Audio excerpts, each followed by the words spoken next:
E aí galerinha, tudo tranquilo? No vídeo de hoje eu quero apresentar para vocês um conceito que eu andei estudando, que é o conceito de channels.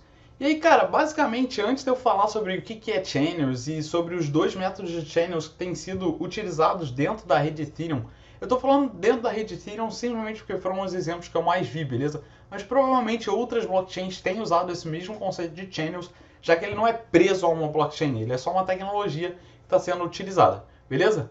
E assim, como eu falei, antes de falar sobre eles, eu quero dar um motivo do porquê que eles são usados. E aí, eu não sei se vocês lembram, a gente já comentou sobre isso nos rollups e nas sidechains.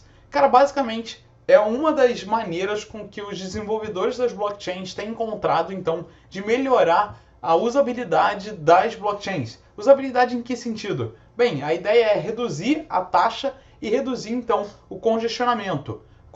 Melhor, é reduzir o congestionamento de transações dentro de uma rede. Então, por exemplo, a rede Ethereum tem recebido milhares e milhares de transações por segundo, só que ela só consegue processar, sei lá, 10 mil transações por segundo ou 10 transações por segundo, entendeu? Cara, é uma parada bem devagar relacionada ao montante de transações que têm sido requisitadas para ela.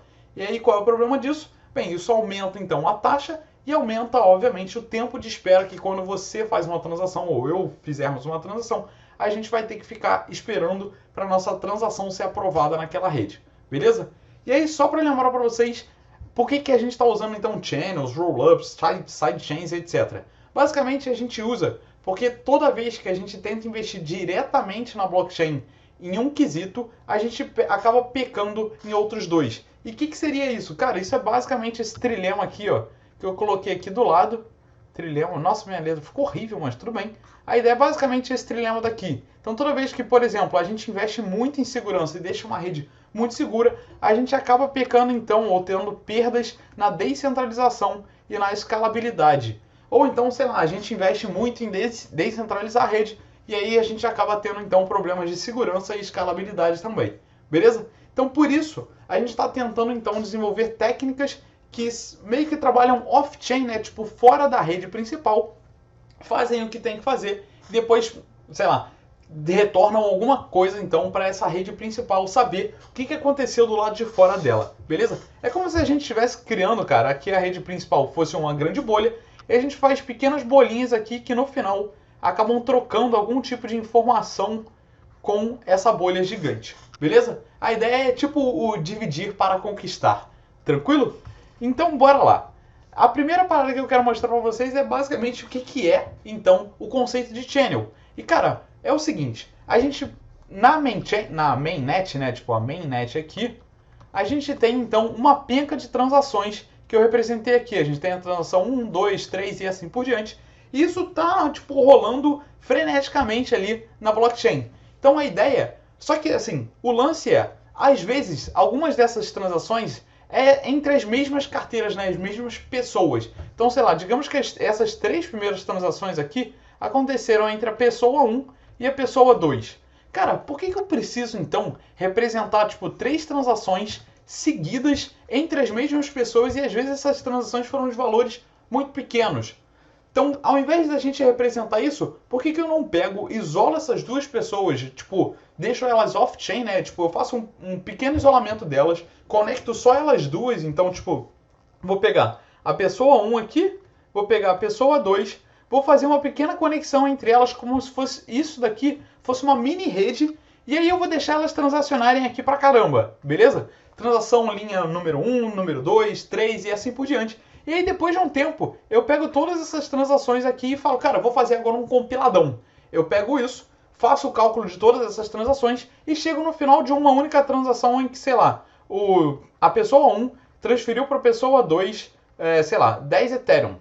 Isso no final disso tudo, beleza? Então aqui, sei lá, era a pessoa 2 transferindo para a pessoa 1, aqui era a pessoa 1 transferindo para a pessoa 2 e assim por diante. Só que no final, quando eu chego aqui no final, sei lá, digamos que depois de um mês, eu pego todas essas transações, compilo todas elas, e aí no final o que eu tenho? Eu tenho essa transação daqui.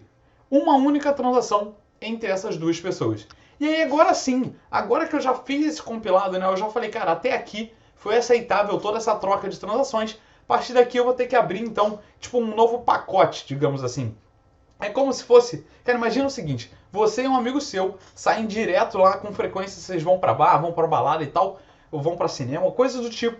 E aí vocês sempre vão anotando então os gastos de cada um. Tipo, sei lá, quando você sai no dia X, você vai lá e paga tudo. Aí no outro dia, no dia seguinte, seu amigo vai pagar tudo. E aí vocês vão fazendo isso, chega no final do mês, o que vocês fazem? Vocês pegam todos aqueles custos, batem tudo e no final vocês chegam na conclusão que, sei lá, você tá devendo pro seu amigo 30 reais. E aí tá resolvido o problema. Você pega lá 30 reais e entrega pra ele. E cara, vocês facilitaram muito esse lance de ficar dividindo conta durante todo um mês pra simplesmente chegar no final do mês e falar, cara, tá aqui, resolvemos o problema entre a gente e, tipo, tu economizou muito tempo nesse um mês, saca? É a mesma ideia, só que não é só economia de tempo, é economia de, tipo, tempo, dinheiro, porque essas transações aqui, elas não vão ter a mesma taxa que está rolando na mainnet, cara. Não precisa ter uma taxa gigantesca, porque essas transações são meio que virtualizadas, né? Tipo, vocês só estão trocando informação entre vocês. Então vocês pegam, fazem essas transações ali rapidinho. Tipo, isso aqui, vocês podem imaginar que é só um contrato, beleza? Então o contrato ele vai ter uma taxa lá mínima para você poder registrar essas transações, que é bem menor do que a taxa, tipo, a FII daqui, né? Que é gigantesca, a FII da mainnet, no caso da Ethereum, por exemplo, está gigantesca. Vocês podem simplesmente pegar um smart contract que vincula essas duas pessoas, fazer essas transações, chega no final do mês, aquele smart contract pega aquela informação, cria essa única transação gigante, e aí sim, cara, aí sim, o smart contract vai chegar e vai falar, cara, fechou um mês. Então ele vem lá na mainnet e registra, então, essa transação, duas linhas aqui, que a gente gerou no final do mês. E aí pronto, a única coisa que a gente vai ter que fazer agora é, cara, pagar uma FII, que é a dessa transação, e só vai registrar nessa lista gigante de transações que estão rolando lá na mainnet, a gente vai registrar uma única linha, ao invés de todas essas linhazinhas aqui que estavam acontecendo sempre entre a pessoa 1 e 2. Então, basicamente, esse é o conceito de channel, né? Tipo, é a gente poder isolar um conjunto de transações que acontecem sempre entre o mesmo grupo de pessoas, fazer essa transação off-chain. Off-chain, novamente, é fora da mainnet, né? Tipo, não tá rolando dentro lá da rede principal, a gente não tá registrando, então, direto cada uma dessas transações. O que a gente está fazendo é, a gente pegou um contrato, acionou esse contrato vai guardar essa lista de transações e no final de um período, né, ou melhor, na verdade, no caso do channel, não é um final de um período, é quando os dois participantes, ou os N participantes, no caso aqui do exemplo, os dois participantes, acordarem que, cara, vamos fechar então essa conta, digamos assim. Quando os dois acordarem, eles vão falar pro contrato, olha, estamos fechando então esse contrato, beleza? E aí ele fecha o contrato, executa lá então essas contas, né, de todas as transações, faz esse compilado e a única coisa que o contrato vai fazer no final é pegar essa transação e registrar na rede principal. Então é basicamente isso para descongestionar então a rede, pagar menos taxa e, cara, acelerar muito, mas muito a transação entre essas duas pessoas. Porque, cara, cada bagulho desse daqui não necessariamente ia acontecer nessa ordem, né? Tipo, a transação 1 poderia acontecer aqui e a transação 2 só, tipo, no próximo bloquinho, saca? Então é um bagulho que, tipo, podia demorar muito. Ao invés de a gente esperar esse tempo todo aqui e pagar todas essas taxas, a gente simplesmente vai lá, isola, tipo, digamos que fosse eu e uma loja, mano. Eu faço uma compra regular lá numa loja, falo, cara, eu vou pagando fiado, né? Tipo, vai lá, vai registrando na minha conta, chegou no final do mês, eu e o dono da loja viramos e falamos, cara, vamos fechar a conta desse mês.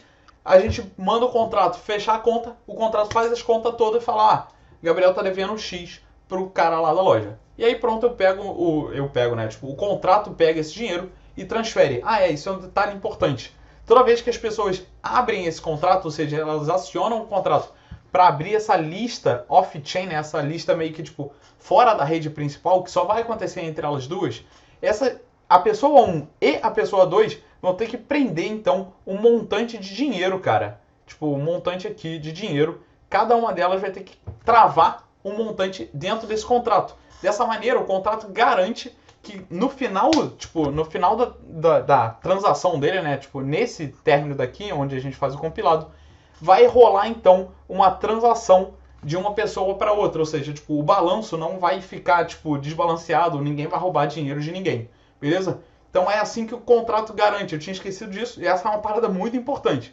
Então, abrimos o contrato, travamos o dinheiro lá dentro na hora da abertura do contrato, tanto eu contra a outra pessoa. E aí, cara, podem ser 2 pessoas, podem ser 10 pessoas, não importa.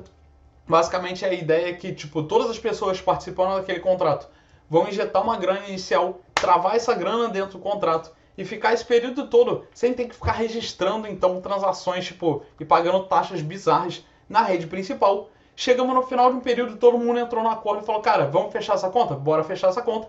A gente manda pro contrato, olha, fecha a conta. O contrato, cara, é tipo uma calculadora, né? Vai pegar ali, vai fazer a soma, vai falar, ah, fulano deve tanto para ciclano, ciclano deve tanto para beltrano, e assim por diante. Faz a conta, manda isso tudo, tipo, ele faz já as transferências, né, para cada uma das carteiras, então ele devolve os montantes devidos para cada uma das carteiras, e aí sim, ele registra essa ou essas transações na rede principal. E aí tá fechado, o cara economizando mó tempão e mó grana. Beleza? É basicamente isso o contrato. E aí vamos então para o primeiro método de contrato que foi...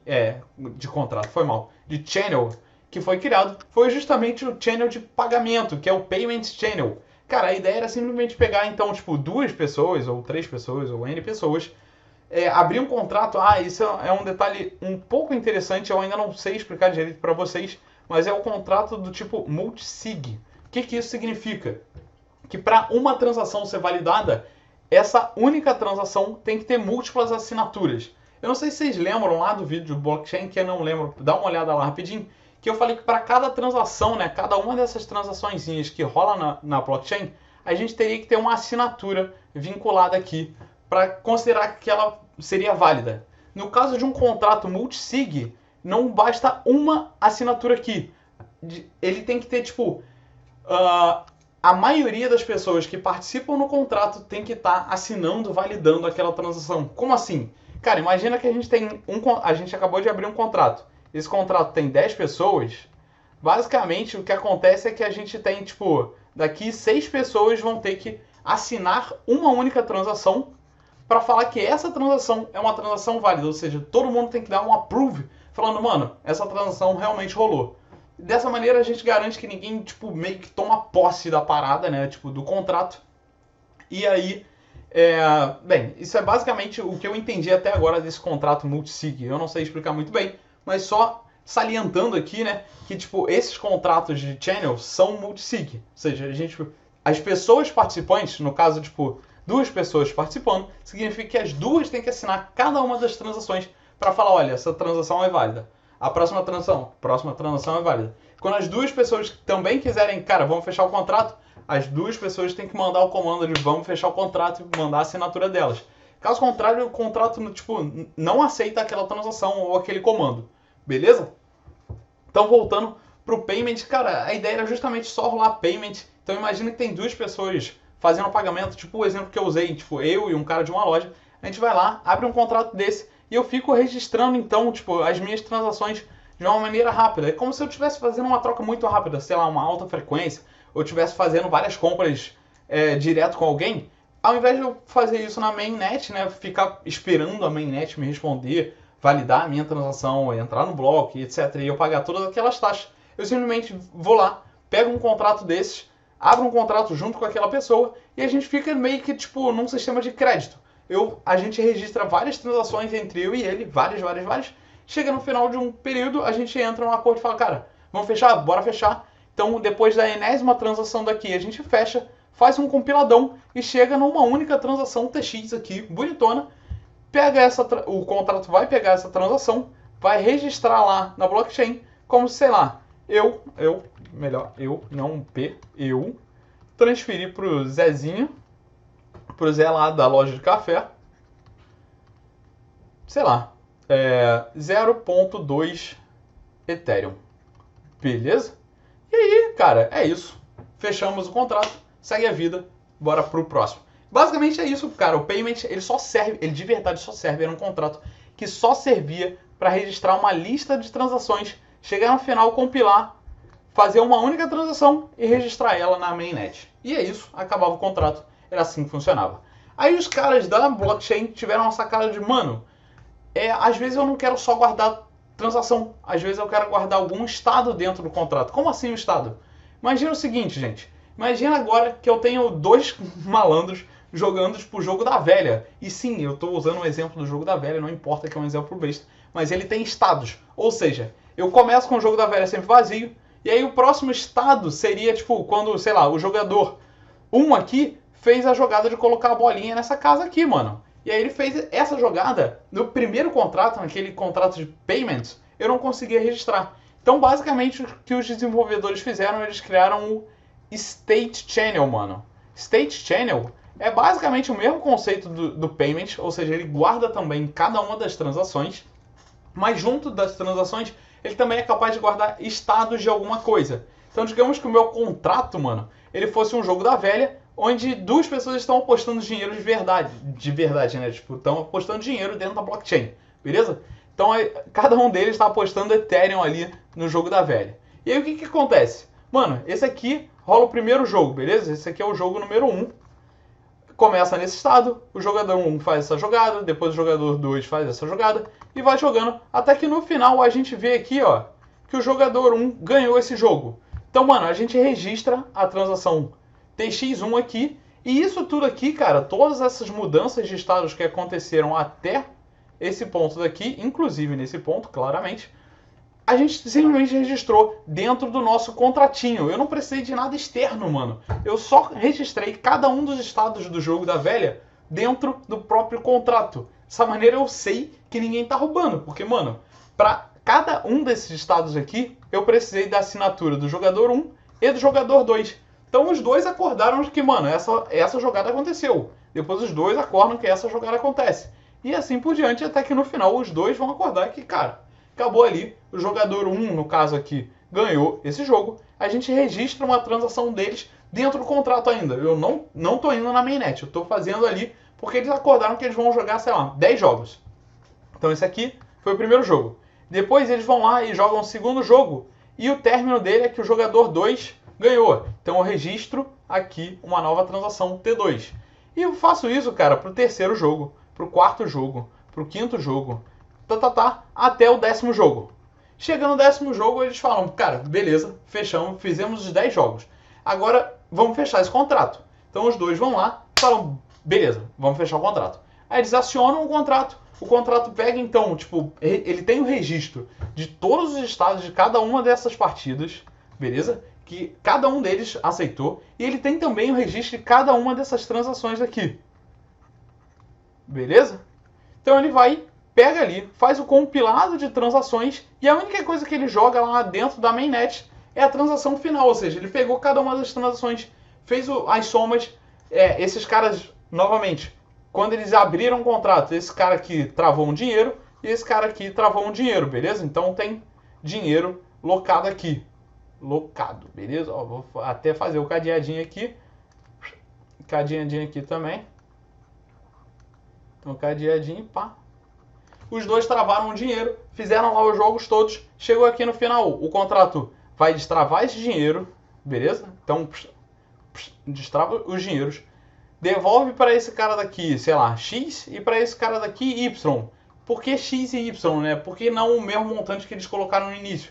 Cara, porque rolou transação entre eles. Então ele faz a conta, devolve o que é de direito para cada um deles, e aí chega no final e registra só essa transação, como se, tipo, jogador 1, sei lá, transferiu para o jogador 2 0,00001 Ethereum, beleza? Então, ele, no final, o que vai aparecer na mainnet é isso aqui. E aí aqui vem um detalhe importante, o que eu acabei de falar. Isso só aparece para a mainnet, a única coisa que vai aparecer dentro da blockchain mesmo é essa parada daqui. Só uma transação. Então todos esses jogos, todos esses estados aqui que aconteceram, essas microtransações que aconteceram então dentro do, tipo, do contrato, ficam só dentro daquele contrato. Tipo, não é mais visível para a rede inteira, não é necessário ser visível para a rede inteira todos esses jogos, todas essas informações.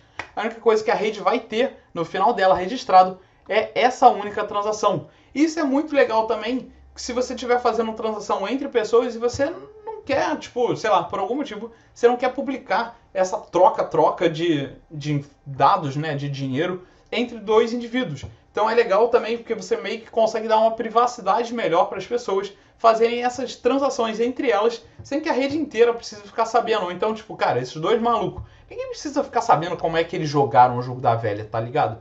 Tipo, ninguém precisa saber como é que foi o jogo, ninguém precisa saber o quanto foi apostado em cada um dos jogos, né? Tipo, cada uma das transações.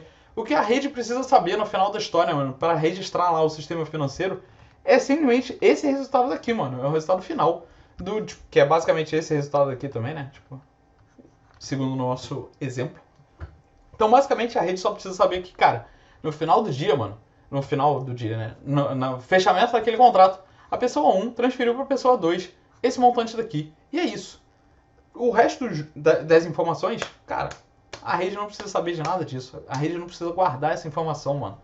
Pra quê? Pra que vai guardar, sabe? É tão besta. É só desperdício de espaço. Então a rede não guarda isso. Ela só quer aquele resultado final ali. E é isso. Beleza? Então isso aí, cara, é o State Channel. E aí vem uma última informação que eu achei razoavelmente interessante quando eu tava lendo um pouco da documentação dessa parada do State Channel.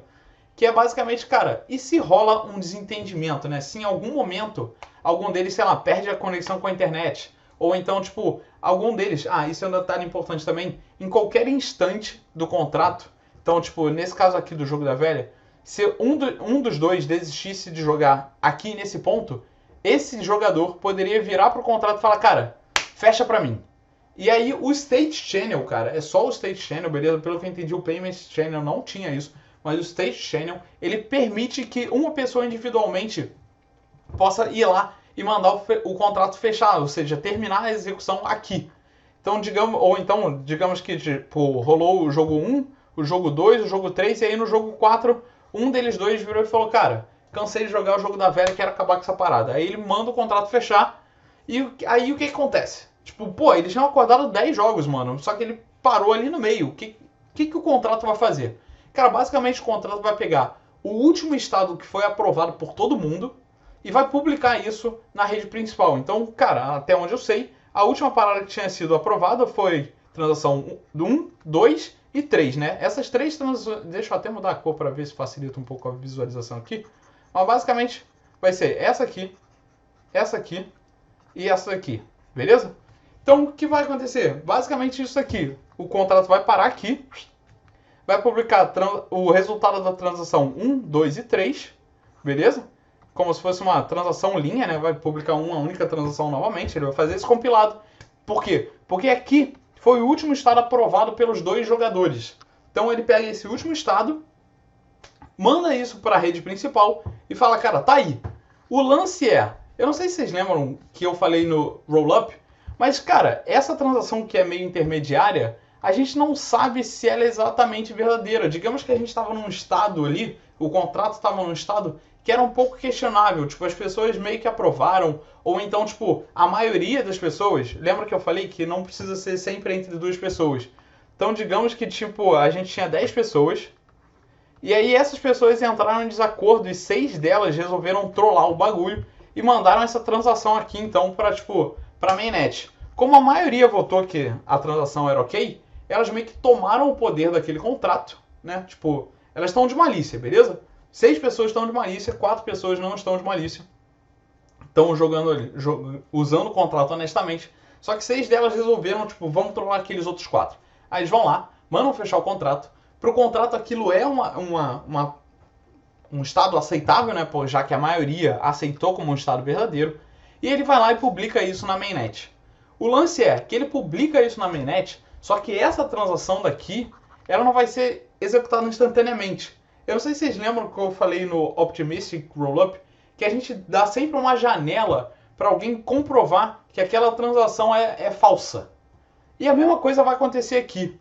Então, se vocês não viram lá, eu vou dar uma oportunidade de vocês verem aqui de novo, mas eu recomendo olhar lá, eu vou deixar inclusive o link aí.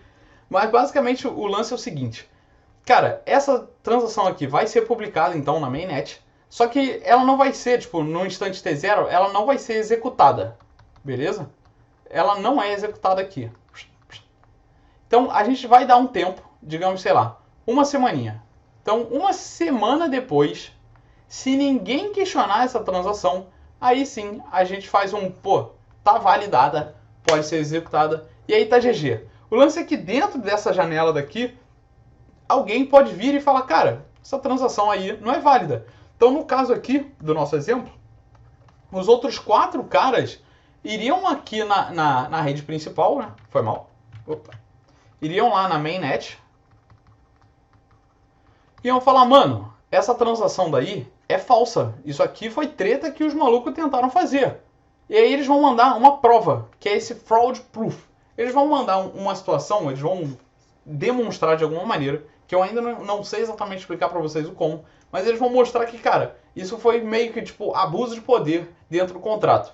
E aí, dado que o resto da rede aceite aquilo como verdade, se o resto da rede aceitar como verdade, eles vão pegar o dinheiro desses 6 malandros aqui e vão fazer o que a gente chamou, né? O que as pessoas chamam de slash.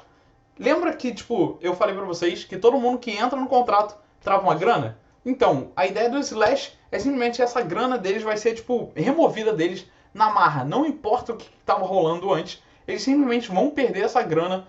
E, assim, pelo que eu entendi, cara, essa grana é queimada, beleza? Então é tipo, pega a grana e destrói. Então, eles simplesmente perderam dinheiro, saca? E aí, cara, o contrato vai ser desfeito, né? Essa transação fraudulenta daqui.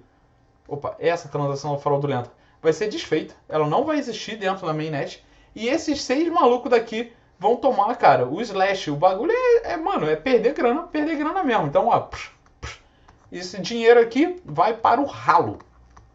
Beleza? Então, cara, é basicamente isso.